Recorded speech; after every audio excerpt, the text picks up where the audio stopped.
بعض شخصیات اپنی زندگی سے زیادہ اپنے مشن کی وجہ سے پہچانی جاتی ہیں اور وقت گزرنے کے باوجود ان کی خدمات اہل حق کے دلوں میں زندہ رہتی ہیں۔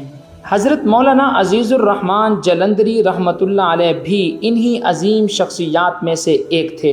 عقیدہ ختم نبوت کے اس خاموش مگر مضبوط پاسبان نے اپنی پوری زندگی دین اسلام، ناموس رسالت اور تحریک تحفظ ختم نبوت کی خدمت کے لیے وقف کیے رکھی۔ آپ کی پیدائش تقسیم ہند سے قبل ہندوستان کے شہر جالندھر کے ایک عظیم علمی و دینی گھرانے میں ہوئی۔ قیام پاکستان کے بعد آپ کے آباء و اجداد نے بھی ہجرت کی اور اولیاء کرام کے شہر ملتان کو اپنا مسکن بنایا۔ آپ بر صغیر کے نامور عالم مجاہد ملت حضرت مولانا محمد علی جالندری رحمۃ اللہ علیہ کے فرزند ارجمند تھے۔ ابتدائی دینی تعلیم ملک کے معروف دینی ادارے جامعہ خیر المدارس میں اپنے والد گرامی اور اس دور کے اکابر علماء کی سرپرستی میں حاصل کی۔ بعد ازاں جامعہ دارالعلوم بنوری ٹاؤن کراچی سے دورہ حدیث مکمل کیا۔ سن 1968 میں آپ عالمی مجلس تحفظ ختم نبوت سے وابستہ ہو گئے اور پھر پوری زندگی اسی مشن کے لیے وقف کر دی۔ سن 1984 میں آپ عالمی مجلس تحفظ ختم نبوت کے مرکزی ناظم اعلیٰ منتخب ہوئے اور اپنی وفات تک اسی منصب پر نہایت ذمہ داری، اخلاص اور استقامت کے ساتھ خدمات انجام دیتے رہے۔ اگرچہ آپ ایک جید عالم دین تھے، لیکن آپ کا اصل میدان روایتی تدریس سے زیادہ تنظیم، اشاعت اور دعوت دین تھا۔ آپ نے اپنی زندگی شہرت حاصل کرنے کے بجائے ایک عظیم مشن کو مضبوط بنانے میں صرف کی۔ یہی وجہ ہے کہ آپ سٹیج سے زیادہ دفاتر، منصوبہ بندی، کارکنوں کی تربیت اور تنظیمی میدان میں نظر آتے تھے۔ مرکزی ناظم اعلیٰ کی حیثیت سے آپ نے عالمی مجلس تحفظ ختم نبوت کے ملکی اور بین الاقوامی نیٹ ورک کو منظم رکھا۔ ملتان میں قائم مرکزی دفتر کو دعوتی، علمی اور قانونی سرگرمیوں کا مؤثر مرکز بنایا اور چناب نگر سمیت مختلف مراکز میں ہونے والی ختم نبوت کانفرنسوں، تربیتی پروگراموں اور تنظیمی سرگرمیوں کی نگرانی کی۔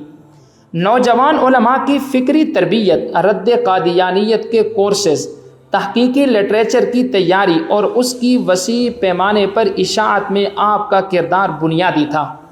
ماہنامہ لولاک اور ہفت روزہ ختم نبوت جیسے جرائد کی سرپرستی بھی آپ کی ذمہ داریوں میں شامل رہی۔ اگرچہ آپ نے اپنی طرف سے ضخیم کتابیں تصنیف نہیں کی، لیکن اکابر علماء کی کتابوں، تحقیقی رسائل، کتابچوں اور دعوتی لٹریچر کو مرتب، شائع اور عام کرنے میں غیر معمولی خدمات انجام دیں۔ یہی وجہ ہے کہ اہل علم آپ کو ایک کامیاب منتظم، مدبر اور اشاعتی محاذ کے معمار کے طور پر یاد کرتے ہیں۔ آپ انتہائی سادہ، منکسر المزاج، کم گو اور اخلاص کے پیکر تھے۔ اختلافات کے شور سے دور رہتے ہوئے آپ نے ہمیشہ علمی، دعوتی اور قانونی محاذ پر کام کو ترجیح دی۔ آپ کی قیادت میں عالمی مجلس تحفظ ختم نبوت نے اپنے بنیادی مقصد پر توجہ مرکوز رکھی اور یہی آپ کی شخصیت کا سب سے نمایاں امتیاز سمجھا جاتا ہے۔ اپنی زندگی کے آخری برسوں میں حضرت مولانا عزیز الرحمن جلندری رحمۃ اللہ علیہ بیماری کا شکار رہے۔ بالآخر 29 جولائی 2026 کو 93 برس کی عمر میں آپ اپنے خالق حقیقی سے جا ملے۔ آپ کی پہلی نماز جنازہ جامعہ خیر المدارس ملتان میں ادا کی گئی، جس کی امامت مولانا قاری محمد حنیف جلندری نے فرمائی۔ آپ کی وصیت کے مطابق آپ کا جسد خاکی امروڑ شریف ضلع شکارپور منتقل کیا گیا، جہاں دوسری نماز جنازہ کے بعد آپ کو سپرد خاک کر دیا گیا۔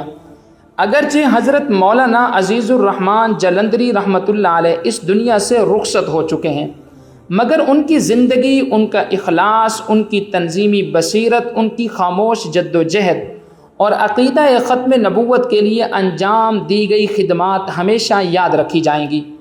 انہوں نے ثابت کیا کہ کسی تحریک کی اصل طاقت صرف خطابت نہیں بلکہ اخلاص، نظم، استقامت، مسلسل محنت بھی ہوتی ہے۔ اللہ تعالی حضرت مولانا عزیز الرحمن جلندری رحمۃ اللہ علیہ کی کامل مغفرت فرمائے، ان کے درجات بلند فرمائے، ان کی تمام دینی خدمات کو شرف قبولیت عطا فرمائے، اور امت مسلمہ کو ان جیسی مخلص، باکردار اور باہمت شخصیات کا نعم البدل عطا فرمائے۔ آمین بجاہ النبی الامین۔